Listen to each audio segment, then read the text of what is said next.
G'day folks, welcome back to the long overdue episode and return of the Engine Shed. I'm ecstatic to be back making videos for the YouTubeverse and for all of you, my continuing faithful subscribers and my new subscribers, of which there's now 1,350 of you, which, mate, biggest thanks to all of you for your continued support on and off. Well, to summarise, where have I been the last 12 months? Well, to break it down, the simple truth of the situation is that I have been locked out of my own home state in Australia for practically the last half of last year, and it's a real shame because the last video I put up on this channel was in 2020 and it was the Hornby Evening Star Centenary Edition model, which yeah, it's been a long time between drinks, but you know, hopefully we can make amends of that and produce some more regular content moving forward. And boy, do I have a doozy for you to start with. I can't remember in recent years the most anticipated model that's had as much attention on it as this thing has, and for good reason. It's the successor to the HST.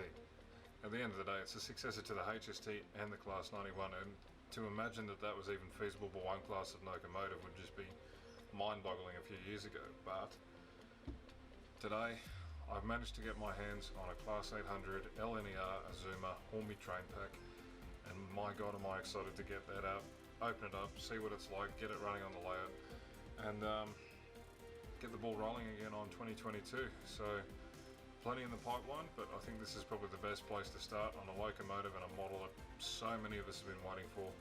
So let's cut over to the workbench and get cracking on this one. Back in a sec. Okay, you join me at the new workbench. We're going to open this new wonderful model, and you might notice it looks very similar, but I must assure you it's completely different. We've got a new camera over here. It's a brand new workbench, and we've got a lot more room to do a lot more things, including opening boxes, honestly, which are massive. So, the Azuma comes in this big and beautiful box, and typical to Hornby, it's beautiful artwork on the front, sides, but most importantly it's got that lovely piece of information on the back that I've always really liked, to be honest. So this particular example, set number 800-201, comprising of all of the coach arrangements. And of course, this product number is R3762, the LNER Azuma Class 800 5-car train pack. So I'll leave this on the screen. You could probably see it just about. If you can't, well, I'll see if I can put a photo up on the description, maybe a bit later. But let's get this thing open. I'm really excited about this one. Okay, so 2 trays. Interesting. And it appears that we've gone back to the stalwart of Hornby's packaging, which is none other than the old styrofoam. So let's start with the face of the train, shall we? Get those coaches out of the way. Let's start with these beauties. So first thing I've noticed straight away is that this isn't really as heavy as I was expecting. Now, I understand that one of these is the power car, actually has all-wheel drive, which is going to be really good come the time when we get the additional 4 coach pack for a full 9-car set. So let's get this out. If you've never unboxed a Hornby product before, Hornby's always had the holes in the back for you to put your fingers through. It just makes it easier for you to get the locomotive out if it's too tight. So finger in the back. I think this is the driving motor car. There's one, and there's 2. Put that tray to one side. Let's get rid of this plastic.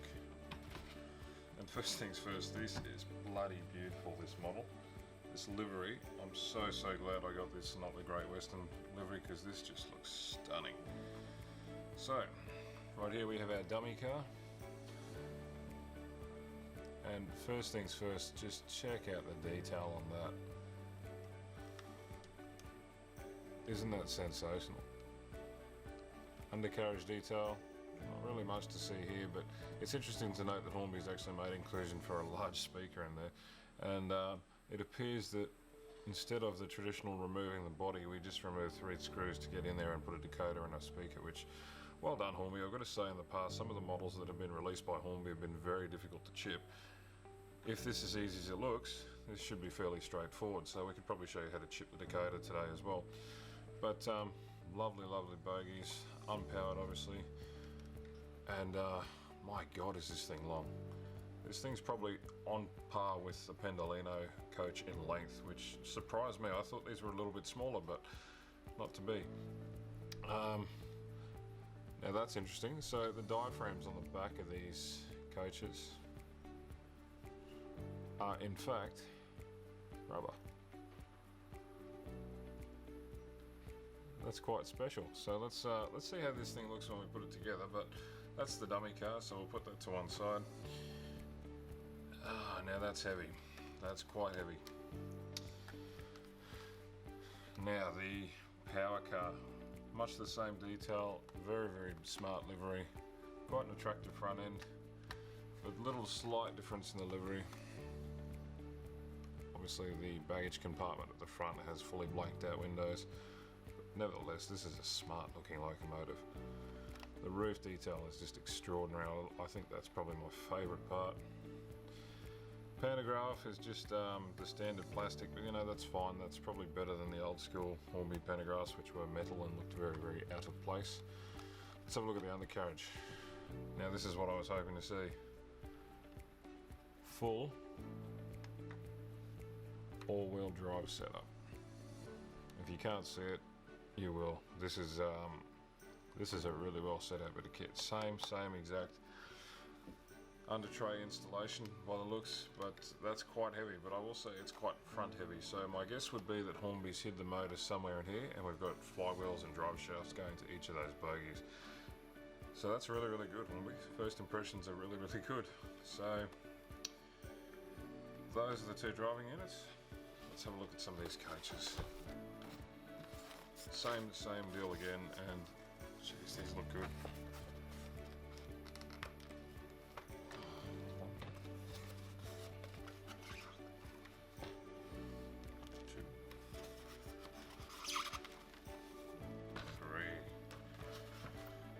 Let's get the plastic out of these.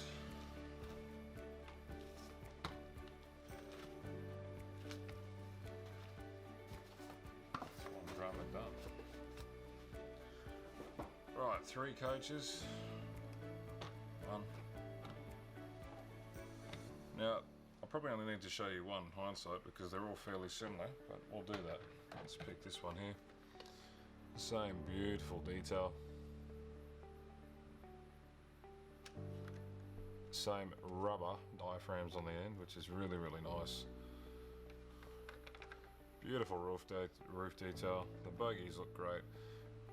And yeah, these things are quite long, I will say. I really will say that is surprising me even. So there we have it. That's the unboxing of the Azuma. Let's cut to the workbench again, and I'll show you how to put a decoder into the driving motor unit to show you how easy it should be. Back in a second. Okay, we're back. We've got the driving motor into the service cradle, and you can see it doesn't even fit. That's how big this model is. But just reading the instructions, of which you should all have a copy of. And I always advise that everyone reads the instructions before they do this. We've just got to remove these 3 screws here, here, and here, and this whole under tray section just comes off effectively as much as a lid. So precision screwdriver, you are going to need one of those to do this. Everyone should have one anyway. 2, 3.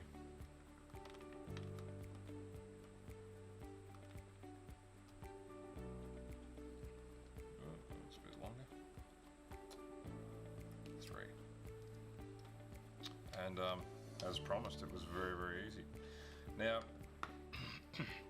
when it comes to selecting a decoder for this locomotive, it's really, really good to see that Hornby has made the consideration for a speaker, but you probably wouldn't get much bigger than maybe, well, let's have a look. So we've got room in here for a 50 by about 20 to 23 millimeter size speaker. So you're not going to fit something like an EM2 in here, but you definitely will get a 20 by 40 mega bass speaker or something like that in there quite easily. No problem. Interesting thing to note is that there is a little bit of concern about where you might mount the decoder, because this PCB has actually got quite a few components that are actually raised. So when you're putting the decoder in, it might actually be worthwhile putting some double-sided tape just to insulate it if you have to put it here and locate a speaker in here. But for today, I'm just going to be using ESU's Lockpilot 5 for this. These are easily my favourite decoder for just standard locomotives next to the sound decoders, obviously. So just line up the pins like so. I can find the holes. Firmly press down, and then we'll just neatly stow that in there like that. And that's probably the easiest decoder install I've done on a Hornby product in many years, and I mean that. Even their steam locomotives, having it in the tender was a revolution, but that is just much smarter design from Hornby. One of the big risks with installing decoders in some of these more modern locomotives, especially the multiple units, is you have to remove the body, and the Pendolino is a good example of this. When you remove the body off the Pendolino, you actually remove part of the cab detail as well, and if you're not careful, you can damage the light bar in the Pendolino cab. Rightio, there we go. That's how you install a decoder in Hornby's Class 800 Azuma. With that being said, we'll get this thing programmed and we'll get it on the track for some running videos. Back shortly.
Well, there you have it. There's the LNER Class 800 Azuma by Hornby, the 5-car train pack.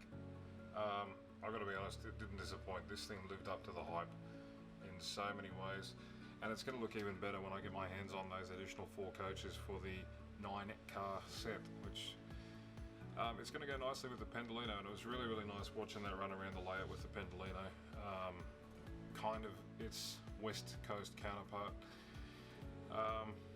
But yeah, hopefully you enjoyed that, and I have to say there's some really good stuff coming very shortly, and I promise that this year's going to be much better than last year. You're going to see more regular content from me. I've got about 10 videos that I've just finished filming, and I'm in the process of editing and going to upload those on a fairly regular basis moving forward. So you're going to see plenty of my face this year as opposed to none of it last year. But ladies and gentlemen, hopefully you enjoyed. If you've got any questions, make sure you leave a comment in the comment section. Give us a like, give us a thumbs up, give us a thumbs down if you didn't like it, and please make sure you like, share, subscribe to all your friends. It really helps the channel moving forward. So until next time folks, happy model railroading. We'll see you in the next one.